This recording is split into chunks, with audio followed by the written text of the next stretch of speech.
yéen kaay dañ ci ànd ak Mamadou Mouhamed Ndiaye. jërë ngeen jëf vaccin di ñàkk yi ñuy séntu ngir mën a ñàggu ci mbas mi initiative COVAX gi koy dox wax na ñaata la ca fas yéene baaxi suñum réew di Sénégal xibaar bi mi ngi ci xët mu njëkk Le Quotidien ubbil yéene kaay bi 1,3 million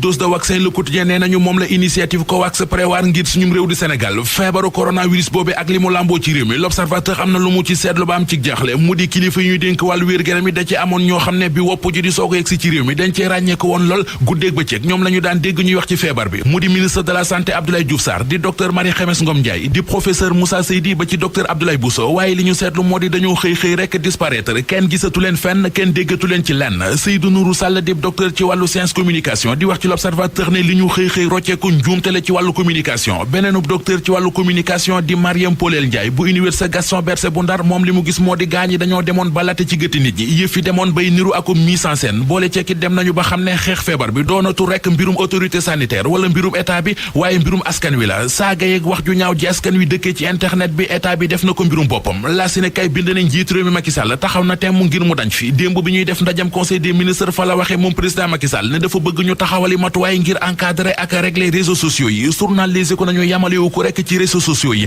laa xaale na ci télé yeeg rajo yi ba muy wax démb moom Macky Sall ku ko dégg da ngay yaakaar ne directeur programme bu télé yeeg rajo yi ci réew mi mooy wax ndax nee na dafa bëgg ñu dooleel programme mu télé yeeg rajo yi ak ay contenu yoo xam ne dañu koy jëmale ci lu gën a ñoŋal jàmmi askan wi di paix sociale gi booloo gi kilifteefu état bi ba ci intérêt réew mi Walf Quotidien xëy ñun ci mbir meneen mu laaj saafara mu di këru liggéeyukaay yi nekk ci réew mi te banqaaso ci état bi te ñaare ku ko jiite ba ñu jëlee la fa teg fa keneen rek dañuy seetlu ne ay coow ak biccoog mbaaloo moo cay topp journal bi tudd ci Dakar Dem Dikk Senelec COUD di centre des œuvres universitaires bu Ndakaaru ba ci poste yéenekaay bi nañu ay politique kat la ñu koy faral di dénk ngir ñu jiite ko waaye li ñu seetlu mooy bu ñu leen fa jëlee teg fa seen morom tamante beeg tuumalante geek werante gi tàmbali bés bu yàlla sàkk ngay gis kenn ci ñoom ku gàddu télé yeeg rajo yi di wax kenn ci ñi leen tax di wax ñoom Walf Quotidien mi ngi ci journal La Tribune mu di maître Moussa Diop mi fi jiite woon Dakar Dem Dikk nee na li ñu koy def ak di ko waxal ca Dakar Dem Dikk ñi koy def Macky Sall moo leen di xambu te dara taxul ñu bëgg koo fexeel lu dul li mu wax ci troisième mandat bi maître Moussa Diop ni ñu ci xët mu njëkku La Tribune Macky Sall na xam ne maa ngi fi lu mu bax rek dinaa ko ñeer lu dul jug ci ñeer bu yàggee mu mujj ci tàkk ñi seenub xool jeex tàkk anki dina kay nee nañu ñoo di boromi jur yi ci réew mi maanaam éleveurs yi ne xont bi ñuy dundalee seeni jur njëgg a yokku na 10% la ñu ca yokk maanaam téeméer boo jël teg nañu ci fukk jëyee jëwoon ca Denver ga ca Amérique ci kër famille Jool ga ñu taaloon ba juróom ci ñoom ñàkkoon ci seen bakkan journal Libération xëy nañu wan la enquête ba wane ñi ko def ñoo ngi ci xët mu njëkku yéenekaay bi benn waaye la bu tudd Kevin ak ñaari complice am ay trafiquant de drogue la ñu yoo xam ne dafa am beneenub gang bu leen tooñoon ñu demoon fa bëggoon a fayu doon taal seen kër ci la ñu juumee taal kër ñoom famille Jool bala ca am ca yéenekaay bi nañu bi ñu defee loole ba ci ëllëg sa ca la ñu xam ne def nañu musiba def nañu njombe ndax kër ga ñu bëggoon a taal ak ga ñu taal du benn Vox Populi nañu moo taxit njuumte la jur na musiba mbaa kumba ndax njabootug lëmu ñoo faatu ca lakk ga Vox Populi yamu ca ndax mi ngi ñuy xamalit beneen musiba mbaa kumba bu am ci réew mi mu di benn parental bu ñu lëmës ba mu jekk sànni ko ca mbalit ma borom camion mbalit yee ñoo ko gis fa ñu koy lijjante journal Vox nee nañu fa la ñu déggee benn couple mu di jëkkër ak jabar gu ñu fekk ñu faatu ci seen biirub appartement ca Tëngéej enquête dina kay ne ko li ci gën a yéeme sax ca gën cee daweeram moo di ci seen kaw lal la ñu leen fekk ñu faatu. asalaamaaleykum dal leen nag jàmm Sud Quotidien tey jilee ci alxamis bi nag ñu ñuy waxtaanee coppite yi nga xam ne moom la nguur gi bëgg indi ci yenn yi te mu jur ab coow taxaw seetlu bu ëttu yéenekaay bu groupe Sud Communication mooy dañoo seetlu ni ay responsable politique yu bëri yoo xam ne dañoo bawoo ci dëkk bii di Tëngéej ñoom daal ñooy ne ca gannaaw politique la ko Sud Quotidien gën a méngalee muy coppite bi jëm ci ville te Oumar Gueye yëkkati woon ko fi ba ci taxawaay bu bees bu professeur Ismaïla Madior Fall ci wàllu ñetteelu mandat bi te Seydou Diouf ne ca gannaaw bu ñu sukkandikoo suñu naataangoo yi fare ci avenue Bourguiba day wane ne Tëngéej bi nga xam ne bu yàgg ba bañ lañ ko xamee woon fi mu toll ni daal mooy laboratoire Macky Sall maanaam daal saa yu bëggee indi ay coppite fa la ñu koy jaarale Macky Sall na xam ne ni dinañu daje yooyu kàddu nag maître Moussa Diop moo ko dénk waa Tribune ki fi doon directeur général bu Dakar Dem Dikk nee na dañoo dal ci kawam ndax dafa waxtaane wàllu ñetteelu mandat bi mu teg ci ni président Macky Sall nag dossier bii jëm ci wàllu Dakar Dem Dikk te nga xam ne leneen lalul ko lu dul wàllu politique moomale di président bi moo ne ca gannaaw maître Moussa Diop xamal suñu naataangoo yi sax ne yónnee na lii ñu duppee citation directe ci ki ko wuutu ñu waxtaanee ki wuutu général ñoo ci bopp dialogue politique bi muy professeur Babacar Kanté ak le Témoin quotidien ñeenti pàcc yi bokk ci dialogue politique bi yëpp daal ànd nañoo moom Babacar Kanté boobule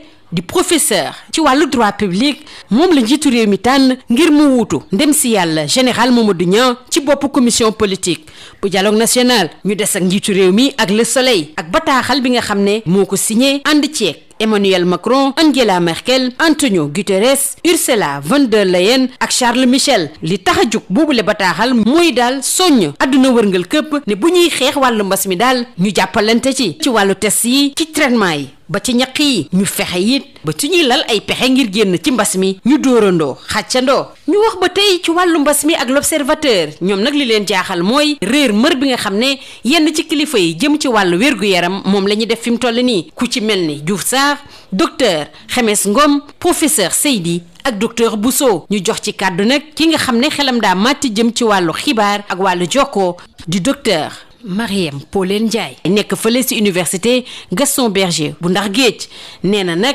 ñile dañoo sax mujj woon late ci mbir yi ngir daan mbas mi du nguur gi wala ñi nga xam ne seen xel daa màcc ci wàll wi ñoo koy amal askan wi ñoo ci war a jàpp ngir mu sotti. ñu fekk ji waat président Macky Sall ci laas muy artu bu baax a baax jëmale ci kàddu yi ñagas ak yi tegginiwul yenn ci yu ñaaw yi nga xam ne moom la ñuy nemmeeku ci wàllu internet bi. président Macky Sall ne dafa bëgg a teg ab kuréel goo xam ne dina ñëw saytu loolu yépp ba kenn du ko jalgati. démb ci conseil des ministres bi la ko xamle. Macky Sall ñu des ak moom ak li quotidien télévision numérique terrestre di TNT bi daal da caa bëgg teg loxo. leneen lu soxal njiitu réew mi it mooy tabax yi nga xam ne moom la ñuy amal suñu réew teg ci it contrôle li ñuy amal ci tali yi ak autoroute yi. Macky Sall daal taxaw temm la ci def bu ñu sukkandikoo ci waa 24 heures. l'enquête moom jagleel pàcc bu yaatu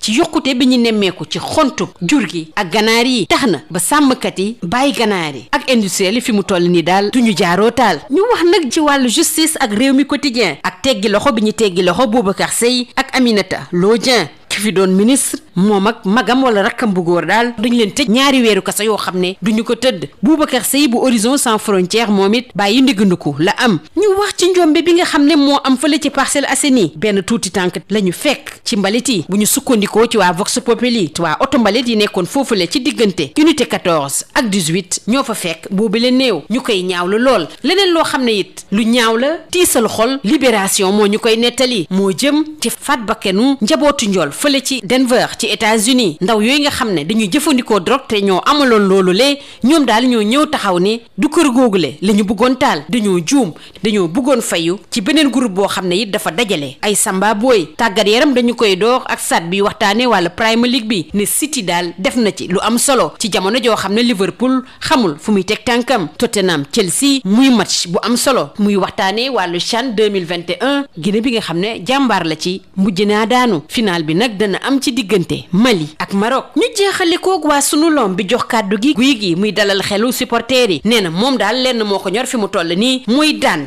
kii di rëg-rëg te am ak moom jël bu set wecc guy gi teg ci ni du ci amal nag benn calcul day dem ba jeex. lii moo gënoon a fës ci ëttu yéenekaay ñu xëyee ndool ñu yendoog jàmm dool. Bonjour. Proposition de réforme controversée au sommet de l'État. Rufisque, nouveau laboratoire du Macky. C'est le titre qui barre la une de Sud Quotidien. Le quotidien du groupe Sud Communication souligne que de plus en plus des responsables politiques originaires de la ville de Rufisque parrainent des idées et propositions de réforme qui semblent plus obéir à une logique politicienne que l'amélioration de la gouvernance démocratique au Sénégal. Du projet de suppression des villes du ministre des collectivités territoriales Oumar Gueye à la nouvelle stratégie du professeur Ismaïla Madior Fall sur la question du troisième mandat parrainé par Seydou Diouf. Autant de prises de position qui, selon le confrère de l'Avenue Bourguiba, laissent penser que Rufisque, jadis ville du refus, est en passe de devenir le nouveau laboratoire de Macky Sall. Macky Sall me trouvera sur son chemin, martèle dans Tribune Maître Moussa Diop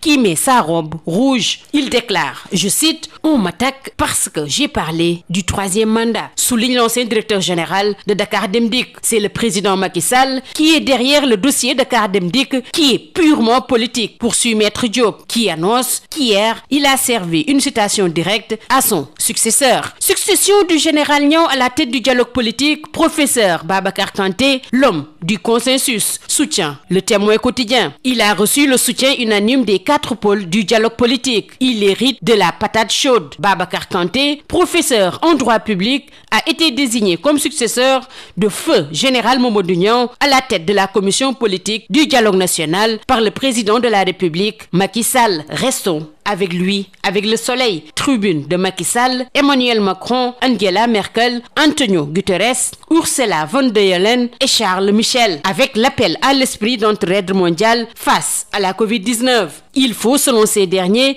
étendre l'accès aux tests, aux traitements et aux vaccins et garantir des échanges commerciaux libres et faire que la reprise mondiale bénéficie à tous. Parlons toujours de Covid-19 avec l'Observateur, qui relève l'inquiétante disparition des autorités et revient sur les conséquences dramatiques des retraits de Diouf Sarr, de Dr Marie-Khemesse Ngom Ndiaye, de professeur Seydi et de Dr Bousso. Le confrère décrypte ce mauvais signal envoyé à l'opinion. Il y a eu saturation. C'était presque devenu une mise en scène, selon Mariem Pauline Ndiaye, docteur en sciences de l'information et de la communication à l'UGB. Elle précise que ce n'est plus une affaire d'experts ou d'État, c'est une affaire de la population. Retrouvons Macky Sall à la une de l'As. Dérives et insultes sur l'Internet. Macky menace de sévir. Il veut la mise en place d'un dispositif de régulation et d'encadrement des réseaux sociaux. Il l'a fait savoir hier en Conseil des ministres. Macky Sall, la hantise médiatique, titre Le Quotidien. Il veut contrôler la télévision numérique terrestre. Macky sort son char concernant la TNT, le contenu des médias, la qualité des constructions et les contrôles routiers et autoroutiers. Informe 24 heures. L'enquête consacre un large dossier à la hausse du prix de l'aliment de bétail et de volaille, avec les 10% de la discorde. Avec cette augmentation, les éleveurs, aviculteurs et industriels sont à couteau tiré. Parlons de justice à présent avec Rewmi Quotidien, avec la libération de Boubacar Seye et de Aminata Lodjen. Un vent de clémence souffle sur le palais de justice, selon le confrère, qui relate le face-à-face entre le juge et l'ancienne ministre. Elle a été condamnée ainsi que son frère à 2 mois avec sursis dans une regrettable affaire d'outrage à agent et de violation du couvre-feu. Quant à Boubacar Seye de Horizon Sans Frontières, il bénéficie d'une liberté provisoire après 2 semaines de détention pour diffusion de fausses nouvelles. Horreur aux Parcelles Assainies. Un bébé jeté dans les ordures. Selon Vox Populi, ce sont les éboueurs du camion de ramassage des ordures qui ont fait l'épouvantable découverte. C'était aux abords de la route qui sépare les unités 14 et 18. Révoltant, les jeunes trafiquants de drogue qui ont tué 5 membres de la famille Joel à Denver ont incendié la mauvaise maison. Ils se sont rendus compte de leur erreur le lendemain, selon Libération. Ils voulaient se venger d'une autre bande après un deal qui a mal tourné.